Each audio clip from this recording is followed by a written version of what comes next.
Hola, en este video vamos a continuar explicando el proceso de la presentación de antígenos. En el último video habíamos visto características de las células dendríticas, del péptido y del MHC, y hoy vamos a ver cómo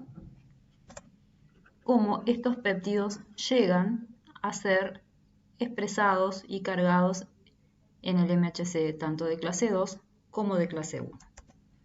Entonces, yo les había dicho al principio que había vías clásicas de presentación del antígeno, donde se presentaban antígenos en moléculas de clase 2 y en moléculas de clase 1. En las diapositivas siguientes vamos a ver cómo se cargan los péptidos y se procesan para poder ser mostrados a los linfocitos T por las moléculas de MHC de clase 2. Entonces, acuérdense que por esta vía se iban a procesar y presentar antígenos que venían de proteínas extracelulares, ya sea de origen viral, de origen bacteriano, células apoptóticas o necróticas o complejos inmunes. Estamos hablando aquí como si esto fuera una célula presentadora de antígenos. Entonces, estos péptidos o estos complejos, ¿cómo van a entrar?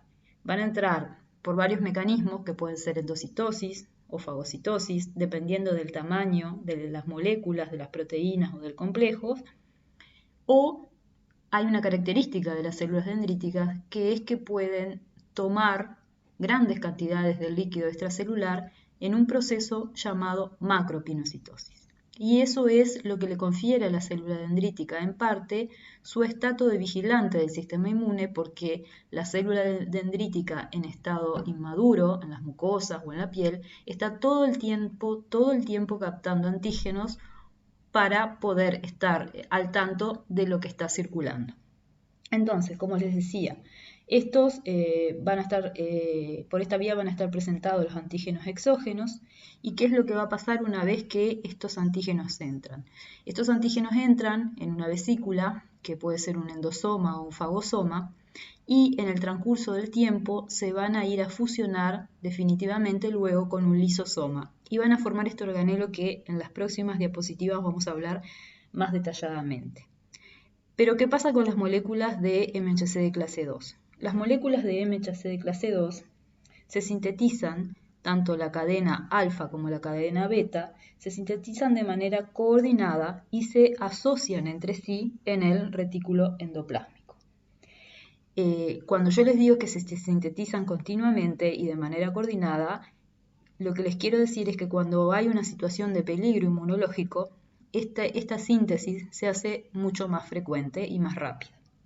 Entonces, estas moléculas, cuando se asocian, todavía no son estables. En realidad lo que pasa es que se asocia a tres dímeros de las cadenas alfa-beta se asocian a un trímero de la cadena invariante Li, esta cadena que ven aquí en azul.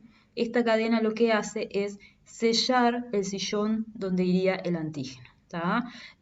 La porción o el fragmento clip de la cadena invariante Li, este que está acá, es quien sella esto. Entonces en el retículo endoplásmico no se pueden cargar antígenos en moléculas de MHC de clase 2. En este estado, las moléculas de MHC de clase 2 se dice que están en forma inestable, ¿de acuerdo? Estas moléculas van a ser transportadas vía el aparato de Golgi en vesículas de exocitosis que van a llegar a este organelo que les hablaba ahora más temprano, que es un organelo especializado y que lo vamos a ver en detalle en las próximas diapos. En este organelo van a ver que por medio de proteasas, enzimas que degradan antígenos, estos antígenos van a ser rotos y van a poder ser cargados en una molécula de MHC de clase 2 y llevada a la membrana de la célula para que pueda ser presentadas a los linfocitos T CD4. Pero ¿cómo ocurre esto más en detalle? Bueno, como yo les decía entonces, las moléculas de clase 2 con su cadena invariante Li y el fragmento clip metido en el sillón donde va el antígeno, llegan a esta estructura que, como les decía hoy, es un organelo especializado que se llama endosoma M2C-C2b. Esto está marcado aquí. Este endosoma es rico en clase 2, tiene un aspecto multilaminar y tiene todos los componentes necesarios para el ensamblaje del péptido con las moléculas de clase 2 incluidas. Además tiene enzimas que degradan los antígenos proteicos, son enzimas que actúan a pH ácidos como las captepsinas y otras, y tiene también la molécula HLA-DM, que ahora vamos a saber para qué sirve. Entonces, en este caso, cuando la molécula MHC de clase 2 llega con su fragmento CLIP, el pH ácido promueve, bajo la función catalizadora de HLA-DM, de que este fragmento salga de este sillón. Además, el pH ácido es quien deja que los antígenos y los péptidos antigénicos se preparen y puedan ser cargados en la molécula de MHC de clase 2. Una vez cargado y estabilizado, son llevados a la membrana celular y puedan ahí poder ser reconocidos por un linfocito T específico. Esta unión entre el péptido y el MHC tienen una semivida prolongada, con un bajo nivel de disociación, como lo comentábamos en videos anteriores, porque es necesario que el linfocito T lo encuentre. A un linfocito T le basta más o menos que hayan 100 moléculas en la membrana con este péptido para poder encontrarlo y reconocerlo. ¿De acuerdo? Entonces, imagínense que esta situación necesita que haya un pH endofagosomal ácido. Y hay fármacos que por alguna razón inhiben esa acidificación. Entonces imagínense que hay veces que uno puede estar prescribiendo fármacos a pacientes que están inhibiendo este proceso. Claramente es el caso de la cloroquina. La cloroquina inhibe el pH endofagosomal ácido y por lo tanto la cloroquina hace que este proceso de presentación de antígenos en MHC de clase 2 funcione menos. En cuanto a la degradación proteolítica con el pH ácido, acuérdense que intervienen las enzimas como la captepsina S y que otras enzimas también pueden estar participando en este proceso. Pero, ¿qué es lo que permite que aquí haya un pH endofagosomal ácido? Bueno, aquí la gran vedette es una enzima que se llama ATPasa vacuolar. La ATPasa vacuolar en realidad es una bomba de protones que va a consumir ATP y va a hacer que se concentren protones dentro del fagolisosoma. Entonces, miren este detalle. Cuando una célula dendrítica inmadura está en estado inmaduro, tiene la ATPasa vacuolar en general en estado desensamblado. Entonces, eso reduce la acidificación y los fagolisosomas pueden tener un pH alto. Ahora, cuando la célula dendrítica madura, acuérdense que cuando la célula dendrítica encuentra señales de peligro, captura antígenos y madura, la ATPasa vacuolar comienza a ensamblarse y ahí funciona llevando protones dentro del fagolisosoma, lo que hace que este tenga un bajo pH necesario para la presentación, para el proceso de romper los antígenos para esta vía. O sea que el peligro inmunológico madura la dendrítica, que va a mejorar la capacidad de procesar antígenos para los linfocitos T CD4. Luego teníamos la segunda vía, que es la vía de presentación de antígenos citosólicos o antígenos endógenos en moléculas de MHC de clase 1. Los péptidos de origen citosólico son generados por la célula ella misma, o pueden provenir, por ejemplo, de virus u otros microorganismos intracelulares, y estos péptidos van a ser cargados en las moléculas de clase 1 y luego presentados a los linfocitos TCD8. Las células tumorales pueden presentar antígenos por esta vía. Por esta vía todas las células nucleadas del organismo le muestran al sistema inmune el estado de su proteoma. Tanto las células presentadoras como las células no presentadoras. Porque tienen que mostrarle al sistema inmune qué es lo que tienen adentro. Cuando se infectan por un virus, por ejemplo una célula del aparato respiratorio del epitelio, lo procesa y le muestra al sistema inmune que está infectada con ese virus. Entonces, ¿cómo funciona esto?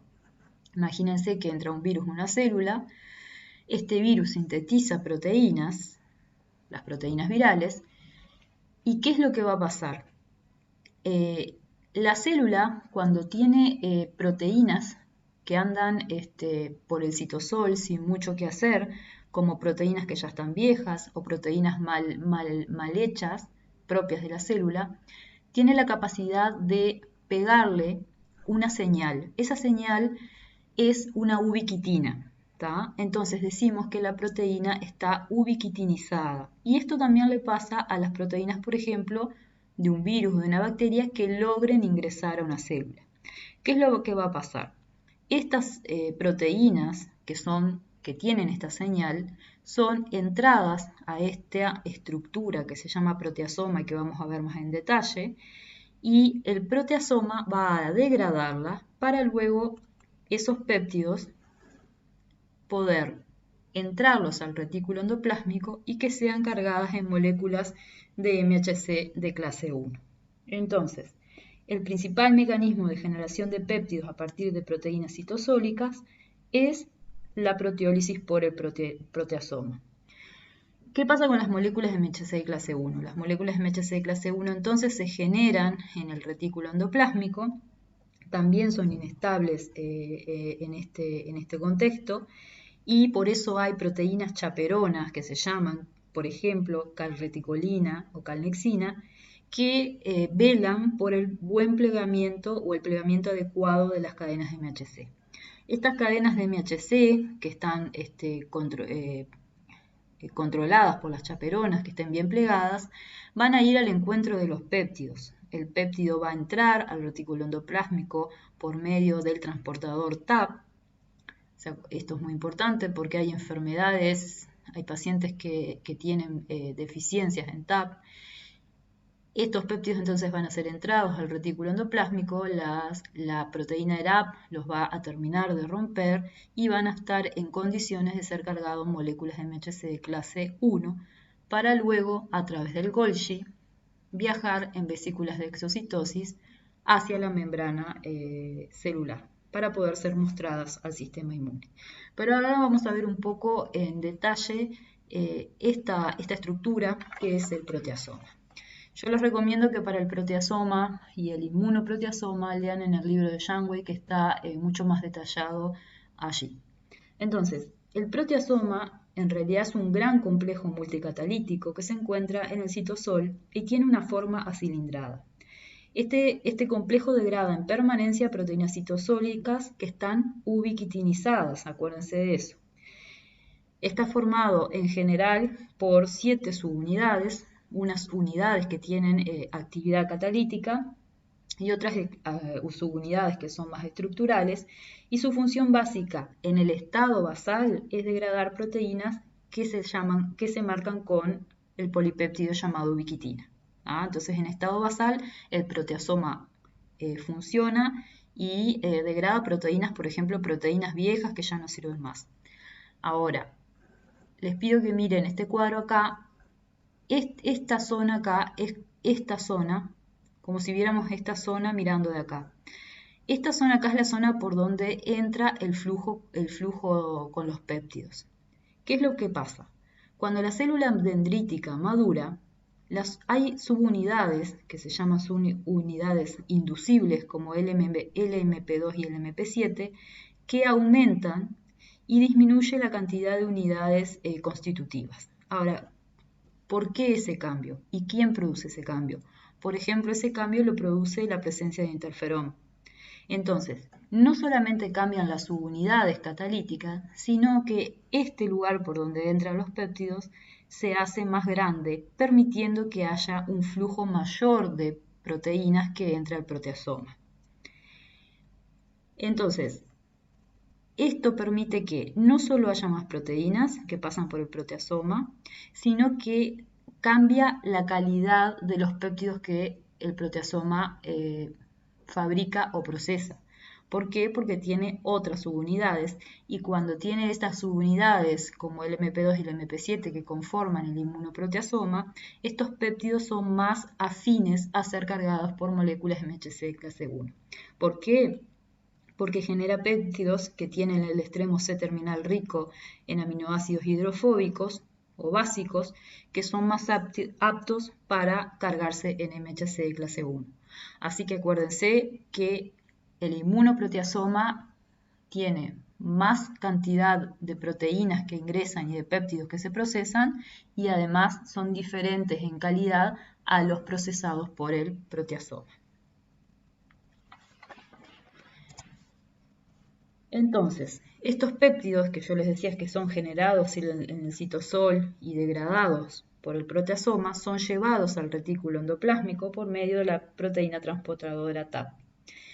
El transporte que hace TAP es un transporte activo que requiere energía, requiere ATP, y por otro lado llega la molécula de MHC de clase 2 que se generó en el propio retículo endoplásmico. Estas moléculas, como yo les decía, la calreticulina, por ejemplo, son moléculas chaperonas que estabilizan a la molécula de MHC de clase 1 y permiten que una vez que el péptido entra por medio de tapacina, sea cargada en la molécula de MHC de clase 1. Esto estabiliza la unión del péptido a la molécula de MHC de clase 1, estabiliza todo el complejo y una vez estabilizado este complejo sí puede viajar hacia la superficie. Pero existen mecanismos por los cuales, por ejemplo, los patógenos evaden el cargado de sus péptidos antigénicos de alguna manera. Por ejemplo, hay proteínas virales que, como la US6, no importa mucho de qué virus viene, pero vean el mecanismo, hay proteínas virales que se tapan a tapacina y de esa manera la tapacina no puede entrar péptidos al retículo endoplásmico. Hay otras proteínas virales como la E19 que se ponen entre la molécula de MHC de clase 1 y la tapacina entonces no puede hacer que los péptidos lleguen al sillón o hendidura de la molécula de MHC de clase 1. Y otras proteínas como la US11 simplemente lo que hacen es mandar la molécula de MHC de clase 1 al citosol y una vez ingresada al citosol es degradada por el proteasoma, entonces no se puede presentar esos antígenos virales por moléculas de MHC de clase 1. Hasta ahora entonces vimos estos mecanismos un poco más de un punto molecular, pero ustedes imagínense qué le pasaría a un paciente que tiene alguna de estas vías alteradas y empiezan a pensar qué tipos de cuadros clínicos podría presentar ese paciente. Para el próximo video entonces, ya que vimos la vía de presentación de antígenos endógenos por medio de moléculas de clase 1 y la de exógenos por medio de moléculas de MHC de clase 2, el próximo video vamos a ver cómo se generan o cómo se procede en los casos que los antígenos exógenos sean presentados en moléculas de MHC de clase 1 y los endógenos presentados en moléculas de MHC de clase 2. Muchas gracias.